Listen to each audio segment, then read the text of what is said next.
What is up, YouTube, and welcome to this Texas Chainsaw Massacre breakdown and review. Leatherface has been given the Halloween treatment with a reboot sequel. You know what I mean if you've seen Scream 5. All sequels have been ignored for a new direct sequel here, and there's been so many reboot, prequels, remakes of this franchise, it gets very confusing, so I kind of welcome what they're doing here. Just like Laurie in the Halloween movie a few years ago, we have a survivor from the first movie, and we had a group of youngish people like we did in the first movie. Here we have a group of Instagram famous Tesla driving anti-gun, quote, woke people. The debate about wokeness on both sides is incredibly nauseating, and here unfortunately it does verge on cringe as they arrive at a petrol station in Texas and criticize a local for having a gun on open carry. It's clear that this is not social commentary on the woke side, but it seems to be a jab at the perceived PC crowd, telling people how they should live. Funny enough, the real villain here is gentrification, but more on that in a minute. It turns out that Leatherface has been on the run since the first movie, and the slaughter of the first movie does actually come close to home, as we have the survivor of the original trip to the homestead here, and Leatherface ended up at an orphanage in Texas. A woman has been taking care of him ever since, helping him keep his killer urges under control. Our group of hipster millennials wanted to buy the orphanage to have as a new real kind of restaurant, as the bank has foreclosed on the property. They find her still there and she refuses to leave, as they wanted to take down a Confederate flag, as it would put off a busload of investors into town who are coming to look over what they're making. And yes, that debate does still rage on. I'm not taking a side on this. This isn't political. I'm just pointing out the real life moments here.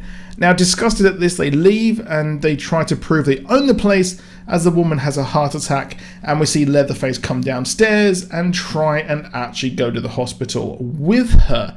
Although he doesn't have his Leatherface yet, he will do. Predictably, the woman dies, sending Leatherface into a rage, and just like Halloween 2018, it all goes down in the back of a van as he kills the sheriffs and makes a new mask out of their faces.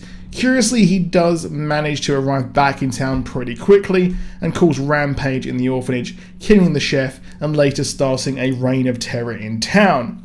Now, he starts wearing the protectors things, like the women's clothes and things like that, or the makeup, sorry, not the clothes, but this does mirror him wearing that in the first movie. The investors are herded back to the bus, and the guy the hipsters sneered at actually took their keys as well, and also almost becomes a hero before he predictably loses to Leatherface, leading the Leatherface to slaughter a bunch of gentrifiers. Good, gentrification sucks, it ruins lives, it pushes up prices and rent, and ruins the local community.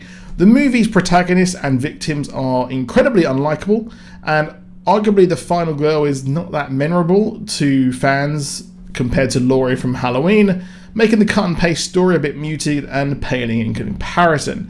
Sally is called by the person who receives word that Leatherface is back in town, and, well, she's even working on an animal carcass, as during the events of the first movie, it did involve a slaughterhouse kind of scene, which she almost fell victim to, showing how much this has affected her. While Leatherface causes terror in the town, she returns to battle.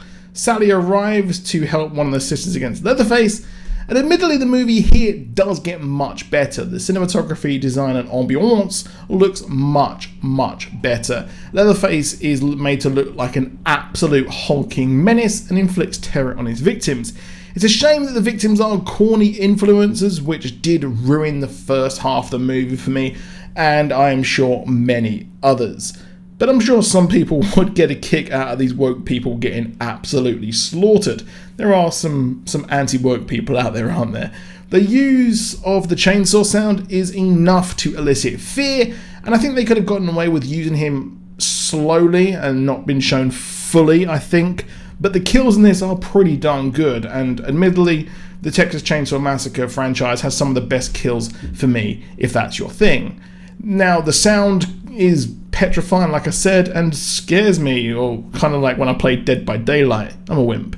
The sisters are stalked in the old cinema in town, and they face off against him, and he even does the iconic shot of the chainsaw over the head. The introvert must overcome her fear of the world and anti-gun nature to get a gun, and she was clearly kind of this social anxiety must have been caused by the social media algorithms delivering paranoia and propaganda to us all. It's funny, as one of them even had family who used to live in the area, which I thought would get a bit more usage in here. I thought there'd be a twist coming. They find the photo of the people from the first movie with the Polaroid, and however, just like the Cybertruck, that Tesla glass is not sturdy as Leatherface does the final kill, killing one of the girls. Did they not watch Scream? They shoot them to make sure they are dead in Scream. They didn't hear. There's a graphic shot scene saved for last, as in a post-credit scene, Leatherface returns to his home from the original movie, showing that we could get a sequel. Maybe evil will die tonight in the second movie. Overall, pretty average movie, but it did pick up pace. I'm interested to see if they move on from these cringy influences and we do get a better sequel. That is it for this video. Please drop a like down below, do subscribe with notifications on, and I'll see you soon, and goodbye.